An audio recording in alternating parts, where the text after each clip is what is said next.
Good morning, class 7th. Today we shall start chapter first of our SST book. मतलब हमारी SST में इस बार आपको 3 बुक्स हैं, है ना। एक बुक है आपको इन्वायरमेंट मतलब जियोग्राफी की, जिसका जियोग्राफी की है, एक बुक है हिस्ट्री की और एक बुक है पॉलिटिकल। तो हम आज हमारी जो जियोग्राफी की बुक है उसका फर्स्ट चैप्टर आवर इन्वायरमेंट का पढ़ेंगे। First chapter is environment. तो इन्वायरमेंट का मीनिंग तो आप सबको पता ही है ना। जो भी हमारे सराउंड चीज़ें होती हैं वो सब मिलकर के इन्वायरमेंट बनाती हैं, मतलब उसी को इन्वायरमेंट बोलते हैं। जो हम आप अपने आसपास जो भी चीज़ें देखते हो उन्हीं को। चलिए रीड करते हैं। After the long vacation when Ravi started going to school again, he noticed that the only playground next to his school was dug up. People said that a huge building with many flats will be constructed there. Ravi was almost in tears when he realized that the big playground with its soft grass, marigolds and butterflies is gone forever. He shared his feeling with his classmates. In the assembly, the principal too sadly observed, "See how our environment is changing." Means यहाँ पर एक छोटी सी आपको story के द्वारा समझाया गया है कि एक रवि नाम का लड़का जब एक लॉन्ग वेकेशन के बाद वो फिर से उसके स्कूल में जाता है तो वो क्या देखता है वहाँ पर कि उसके जो स्कूल के सामने एक प्ले ग्राउंड था जहाँ पर वो खेलते थे, तो वो वहाँ पर खुदाई का काम चल रहा है, वहाँ पर बड़े बड़े गड्ढे खुद रहे हैं। तो लोगों से उसको पता चलता है कि यहाँ पर एक बहुत बड़ी बिल्डिंग का कंस्ट्रक्शन हो रहा है जिसमें बहुत सारे फ्लैट्स बनाए जाएंगे। तो ये सुन करके रवि को मतलब एक तरह से रोना आता है, वो बहुत उदास हो जाता है और वो सोचता है कि जो इतने सुंदर सुंदर हरे हरे ग्रास थे, सुंदर बटरफ्लाइज थी, मैरीगोल्ड्स थे, वो सब अब मुझे कहीं भी देखने को नहीं मिलेंगे यहाँ पर अगर बिल्डिंग बन जाएगी तो। और अपनी ये फीलिंग्स वो उसके फ्रेंड्स को भी, अपने क्लासमेट्स को भी बताता है। और असेंबली में उनके प्रिंसिपल भी मतलब उदास होते हैं और वो भी बच्चों को ऐसा बोलते हैं कि हमारा जो इन्वायरमेंट है वो कितना चेंज हो रहा है। In the class Ravi asked his teacher, "What is environment?" "Whatever you see in your surroundings," said the teacher.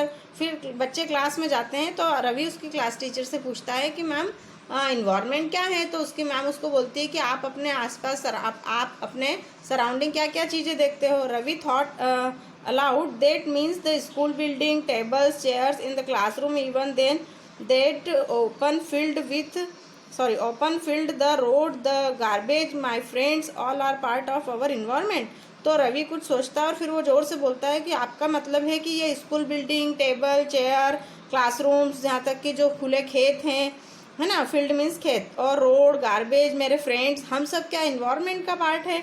तो yes, said the teacher, but wait, some object are created by nature, for example mountains, rivers, trees, animals, other are made by people, for examples roads, cars, other clothes, books.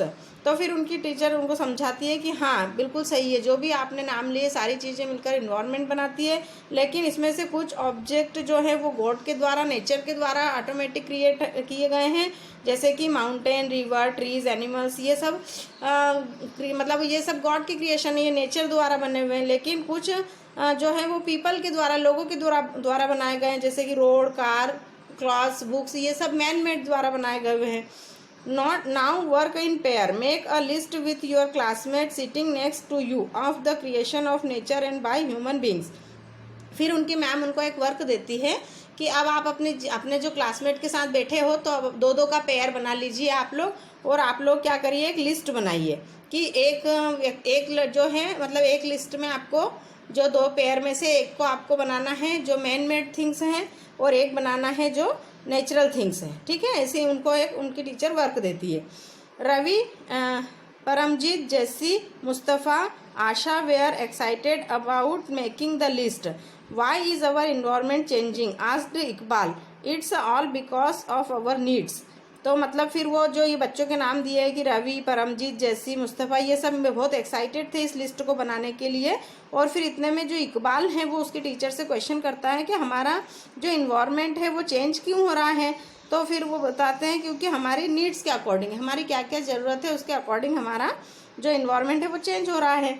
अब देखो यहाँ पर आपको ये green box में कुछ दिया है। Environment is our basic life support system. It provides that air we breathe, the water we drink, the food we eat, and the land where we live.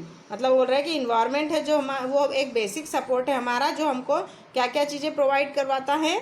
हमको ब्रीथ करने के लिए एयर, ड्रिंक करने के लिए वाटर, और eating करने के लिए फूड, और रहने के लिए land.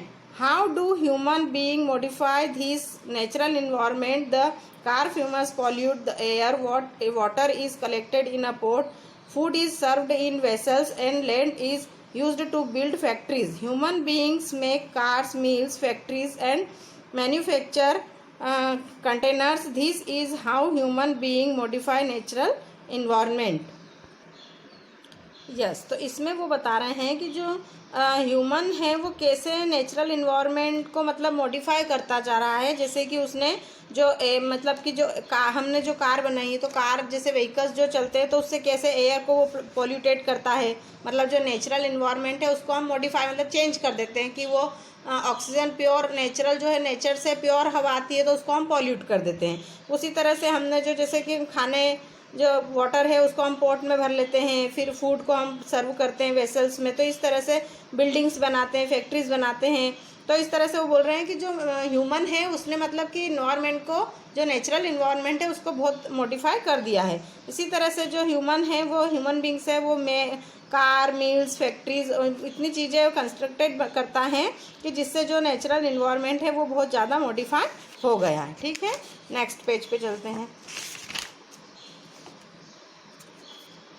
There are increasing day by day, we are therefore modifying and at time even destroying our natural surroundings, the teacher replied. तो फिर जो इकबाल ने क्वेश्चन किया कि हमारा जो इन्वायरमेंट है वो कैसे चेंज होता है, तो टीचर ने उसको आंसर दिया कि जो हमारे दिन पे दिन हमारी जो नीड्स बढ़ती जा रही है और हम लोग जो मॉडिफाई होते जा रहे हैं, मतलब टाइम के साथ हम लोग आगे बढ़ते जा रहे हैं, तो उससे हम क्या कर रहे हैं, हमारे नेचुरल जो हमारे सराउंडिंग जो नेचुरल इन्वायरमेंट है उसको हम डिस्ट्रॉइंग कर रहे हैं, मतलब हम उसको ख़त्म कर रहे हैं। जैसे आपने देखा होगा कि पहले जहाँ पर बहुत सारे पेड़ हुआ करते थे, वहाँ पर अब देखो तो कॉलोनीज कट गई हैं, बिल्डिंग्स बन गई हैं, है ना। कितनी जगह पे हमने ऐसा देखा है। तो हम मतलब जो नेचुरल इन्वायरमेंट है उसको मतलब हम डिस्ट्रॉय कर रहे हैं और उसको चेंज कर रहे हैं। अब देखो यहाँ पर कंपोनेंट्स ऑफ इन्वायरमेंट दिया है, कितना अच्छा पिक्चर है, इससे हम समझते हैं जो इन्वायरमेंट है उसके कंपोनेंट्स क्या हैं, मतलब कि किस किस से मिलकर के इन्वायरमेंट बनता है। तो कंपोनेंट्स ऑफ इन्वायरमेंट में बेसिक 3 टाइप का बताया उन्होंने, नेचुरल, ह्यूमन मेड और ह्यूमन। मतलब कि ह्यूमन नेचुरल जो चीज़ें हैं वो, और ह्यूमन मेड ह्यूमन के द्वारा जो बनाई है, तीन जो है वो कंपोनेंट्स हैं किसके, इन्वायरमेंट के। अब नेचुरल में क्या क्या आ जाएगा, एयर जो कि कहाँ होती है, एटमॉस्फेयर में। फिर वाटर जो कि हाइड्रोस्फीयर, हमने इसके पहले 6th क्लास में पढ़ा था, है ना। तो एयर जो है एटमॉस्फेयर का पार्ट है, वाटर जो है हाइड्रोस्फीयर में, और लैंड जो है लिथोस्फीयर, और लिविंग थिंग्स जहाँ पर रहती है वो है बायोस्फीयर। ये सब नेचुरल द्वारा बनाई हुई, इसको हमने नहीं बनाया, ये इन्वायरमेंट का एक कंपोनेंट है।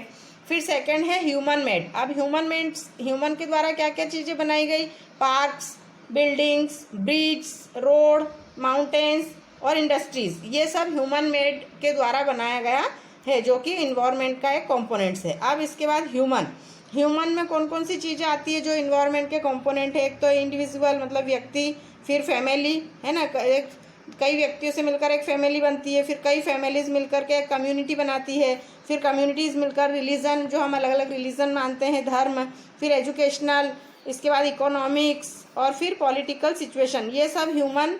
और तो ये इस तरह से इन्वायरमेंट के 3 कंपोनेंट्स हैं, नेचुरल, ह्यूमन मेड और ह्यूमन। ठीक है।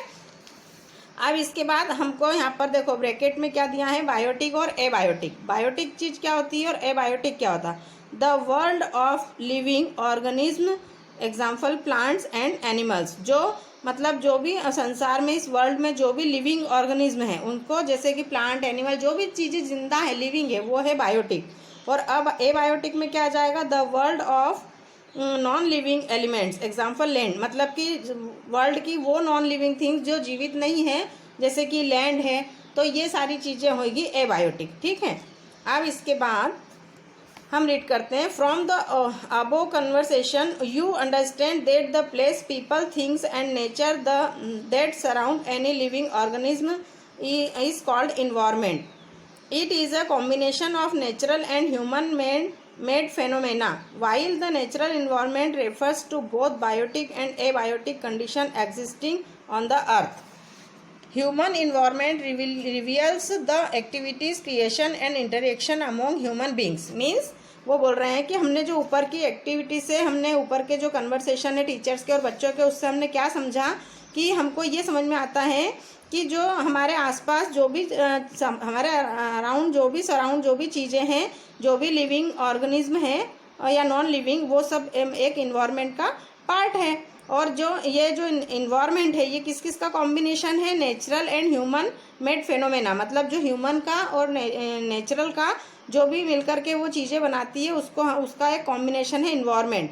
जबकि नेचुरल इन्वायरमेंट है उसमें बायोटिक और एबायोटिक दोनों चीज़ें अर्थ के ऊपर हमको एग्जिस्टिंग मिलती है। मतलब कि जो नेचुरल इन्वायरमेंट में बायोटिक और एबायोटिक दोनों ही चीज़ें हमको मिलती है। इसके अलावा जो ह्यूमन इन्वायरमेंट होता है वो किस पर डिपेंड करता है, हमारी एक्टिविटी पर, और हमारे जो कि हम ह्यूमन बीइंग और नेचुरल के बीच में जो भी इंटरेक्शन होता है, मतलब नेचुरल चीज़ों के साथ ह्यूमन बीइंग अपनी नीड्स के अकॉर्डिंग जो भी चीज़ें वो लेता है, उसको चेंज करता है, कैसे यूज़ करता है, तो उस पर डिपेंड करता है हमारा इन्वायरमेंट। ठीक है, अब हम पढ़ेंगे नेचुरल इन्वायरमेंट। इसके नेक्स्ट वाले वीडियो में हम इसको समझेंगे। ओके।